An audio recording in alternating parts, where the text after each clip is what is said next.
अयोध्या भारत के उत्तर प्रदेश का एक अति प्राचीन धार्मिक नगर है। यह पवित्र सरयू नदी के दाएं तट पर बसा हुआ है। माना जाता है कि इस शहर को सूर्य के पुत्र मनु ने बसाया था और इसे अयोध्या नाम दिया था, जिसका अर्थ होता आयुध, अर्थात जहाँ कभी युद्ध ना हो। इसके अलावा इसे प्राचीन काल में कौशल के नाम से जाना जाता था। अयोध्या पर इक्ष्वाकु कुल का ही शासन चलता था। इक्ष्वाकु कुल में ही बाद में भगवान श्री राम का जन्म हुआ माना जाता है। भगवान श्री राम के पिता राजा दशरथ अयोध्या के 63वें राजा थे। राजा दशरथ के बाद अयोध्या का शासन भगवान श्री राम को मिला। श्री राम के पुत्र कुश ने अयोध्या का पुनर्निर्माण करवाया था। इसलिए अयोध्या का इतिहास धार्मिक और सांस्कृतिक परंपराओं से जुड़ा हुआ है। अयोध्या का ऐतिहासिक महत्व। अयोध्या जैन मत से जुड़े लोगों के लिए भी खास महत्व रखता है। जैन मत के अनुसार 24वें तीर्थंकरों में से 5 तीर्थंकर का जन्म अयोध्या में हुआ था। पहले तीर्थंकर ऋषभ देव जी थे, दूसरे अजितनाथ जी, चौथे अभिनंदन नाथ जी, 5वें सुमित नाथ और 14वें तीर्थंकर अनंतनाथ जी का जन्म अयोध्या में ही हुआ माना जाता है। अयोध्या मूल रूप से हिंदू मंदिरों का शहर है। यहाँ आज भी धर्म से जुड़े अवशेष हैं। अयोध्या और फैजाबाद को सुनकर लोगों के मन में भ्रम होने लगता है। आम तौर पर लोग इन दोनों शहरों को एक ही समझने लगते हैं। अयोध्या शहर प्राचीनतम शहरों में बेशुमार है और लाखों लोगों की आस्था भगवान श्री राम के जन्म स्थली के रूप में विख्यात है।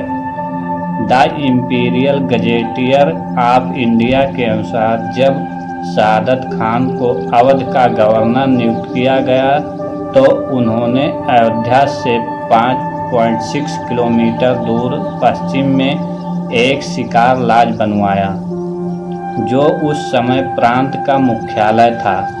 उनके उत्तराधिकारी सफदरजंग के समय में फैजाबाद नाम पहली बार तीसरे नवाब शुजाउद्दौला के रूप में इस्तेमाल किया गया। 1764 में बक्सर के युद्ध में अंग्रेजों से हार के बाद उन्होंने फैजाबाद को अपना निवास स्थान बनाया। आसफ उद्दौला की मृत्यु के बाद फैजाबाद का अधिक क्षय हुआ। इसके बाद 1856 में अवध राज्य पर अंग्रेजों ने कब्जा कर लिया।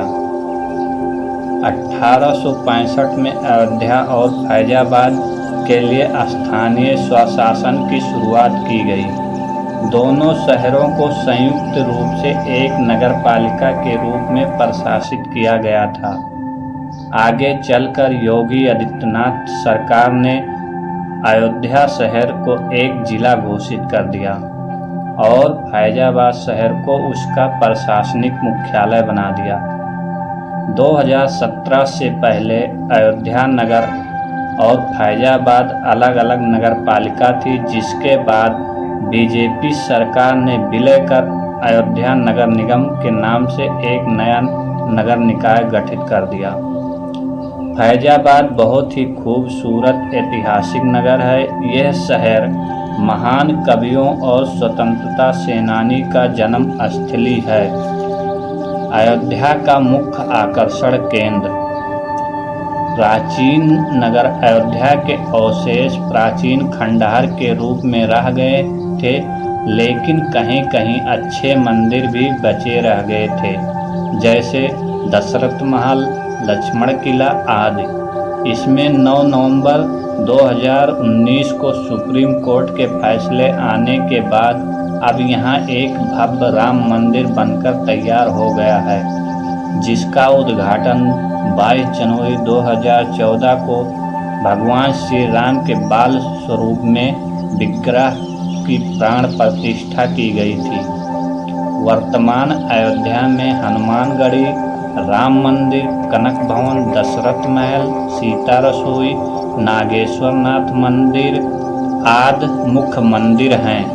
इसके अलावा कुछ जैन मंदिर भी हैं जो जैन श्रद्धालुओं के लिए महत्वपूर्ण है। यहाँ हर साल बारी बारी से कई त्यौहार मनाए जाते हैं। मार्च अप्रैल माह में मनाए जाने वाले रामनवमी बड़े उत्साह के साथ मनाया जाता है, जिसमें लाखों श्रद्धालु देश विदेश से आते हैं। इसी वर्ष 2024 में रामनवमी के दिन पहली बार भगवान श्री राम लला को 12 बजे अभिजीत मुहूर्त में सूर्य की किरणों से रामलला के मस्तक पर डाली गई, जिससे राम का सूर्य तिलक किया गया। सनातन धर्म में सूर्य को ऊर्जा का स्रोत और ग्रहों का राजा माना जाता है। ऐसे में जब देवता अपनी पहली किरण से भगवान का अभिषेक करते हैं तो उसे आराधना में और देवत्व का भाव जाग जाता है। इस परिकल्पना को सूर्य किरण अभिषेक कहा जाता है। नागेश्वर नाथ मंदिर भगवान शिव को समर्पित यह मंदिर राम की पैड़ी पर स्थित है। ऐसी मान्यता है कि इसका निर्माण श्री राम के छोटे पुत्र कुश ने कराया था। हनुमानगढ़ी सहित अयोध्या में धार्मिक दृष्टि से बहुत से स्थान है, जहां हर वर्ष लाखों करोड़ों यात्री यहां दर्शन करने आते हैं। यहाँ के कुछ पर्यटन स्थल महत्वपूर्ण हैं, जैसे रामपैड़ी, सीता रसोई, लक्ष्मण किला, हनुमानगढ़ी, कनक भवन, दशरथ महल, राम मंदिर, मणि पर्वत, गुप्तार घाट, सूर्यकुंड आदि। आप इन स्थलों को कभी भी आए तो विजिट जरूर करें। ये बहुत रमणीय स्थल है। इसी तरह